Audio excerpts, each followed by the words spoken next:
ಸೇವೆ 1990ರಲ್ಲಿ ಅಕ್ಟೋಬರ್ ತಿಂಗಳಲ್ಲಿ ಆರಂಭ ಮಾಡಿದ್ದು, ದೇವರ ಕೃಪೆಯಿಂದ ಎಲ್ಲ ವಿಧದಲ್ಲಿ.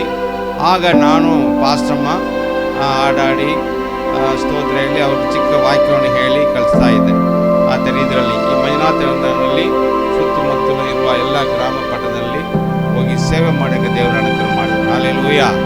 ಆ ಕಾಲದಲ್ಲಿ ಈ ಏರಿಯಾ ಪ್ರಾಂತ್ಯದಲ್ಲಿ ಯಾವುದು ಬೆಳಕಿಲ್ಲ, ನೀರು ಸ್ವಲ್ಪ ಇಲ್ಲ, ಎಲ್ಲ ಒಂಥರ ಚಿಕ್ಕ ಮನೆಗಳು, ಚಿಕ್ಕ ಚಿಕ್ಕ ಗುಡಿಸಲುಗಳು ಅದೇ ಇತ್ತು. ಹೆಚ್ಚಾಗಿ ಎಲ್ಲ ಬಡತನದಲ್ಲಿರುವ ಜನರಾಗಿದ್ದರು ಒಂದು ಕಾಲದಲ್ಲಿ.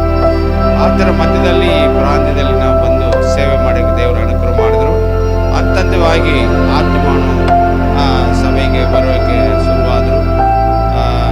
ನಾನು ಪಾಸ್ಟಮ್ಮ ಮತ್ತು ನಮ್ಮ ಮಕ್ಕಳು ಜೊತೆಗೆ ಒಂದು 2-3 ಫ್ಯಾಮ್ಲಿ ಎಲ್ಲ ವಿಧದಲ್ಲಿ ಸೇವೆ ಮಾಡಿ ಆತ್ಮನ ಆದಾಯ ಪಡಿಸುವಂತೆ ಅವರು ಅನುಗ್ರಹ ಮಾಡಿದರು.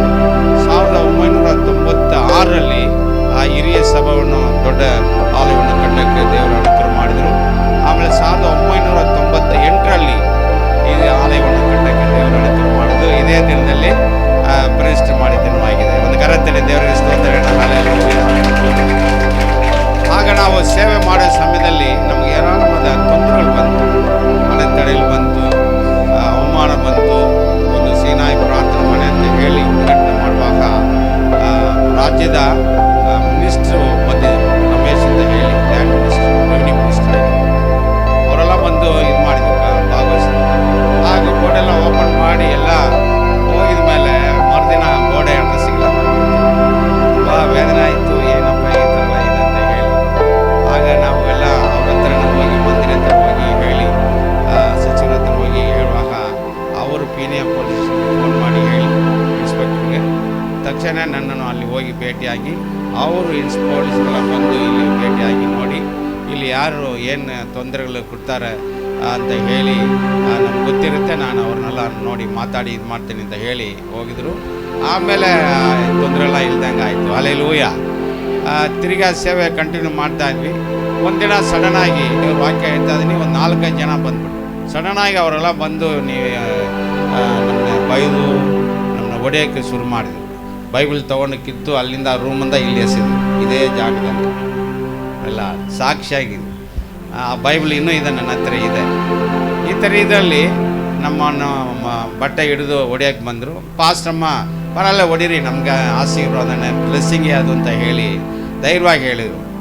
ನನಗಿನ್ನೂ ಧೈರ್ಯ ಬಂತು. ತುಂಬ ಬೇಸರ ಆಯಿತು, ಏನಪ್ಪ ಈ ಥರ ಎಲ್ಲ ನಡೀತದಲ್ಲ, ಆಗ್ತದಲ್ಲ ಅಂತ ಹೇಳಿ. ಆಗಲೂ ದೇವ್ರು ನಮಗೆ ದೃಢಪಡಿಸಿ ಧೈರ್ಯಪಡಿಸಿ ಇನ್ನೂ ಸೇವೆ ಮಾತ್ರ ನಾವು ನಿಲ್ಲಿಸಿಲ್ಲ. ಎಲ್ಲ ಹಲ್ಲೆಲೂಯಾ. ಇನ್ನೂ ಹೆಚ್ಚಾಗಿ ಸೇವೆ ಮಾಡೋಕ್ಕೆ ಶುರು ಮಾಡಿದ್ವಿ. ಎಲ್ಲ ಹಲ್ಲೆಲೂಯಾ. ದೇವರಿಗೆ ಮಹಿಮುಂಟಾಗಲಿ.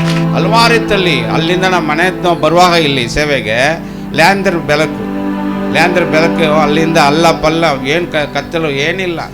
ಒಂದು ಸಾಕ್ಷಿಯಾಗಿ ಒಂದು ಸೊಗರು ಅವರು ಇವಾಲಿಸ್ಟು ಜಯಿಸಿಲ್ಲ ಅಂತ ಹೇಳಿ ಅವರು ಲ್ಯಾಂದರ್ ಬೆಳಕು ಅಲ್ಲಿಂದ ತೊಗೊಂಡು ಬಂದುಬಿಟ್ರು. ಸಾಯಂಕಾಲ ಆದರೆ ತೊಗೊಂಡು ಹೋಗಿ ಅಂತ ಹೇಳಿ ಆಮೇಲೆ ಪೆಟ್ರೋಮಸ್ ಲೈಟನ್ನು ತೊಗೊಂಡಿದ್ವಿ. ಈ ಥರ ಎಲ್ಲ ತೊಗೊಂಡು ಬಂದು ನಾವೇನು ಮಾಡಿದ್ವಿ, ಸೇವೆಗೆ ಬಂದಿದ್ವಿ. ಹಂತವಾಗಿ ಏರಾಳವಾದ ಜನರು ಬಂದರು.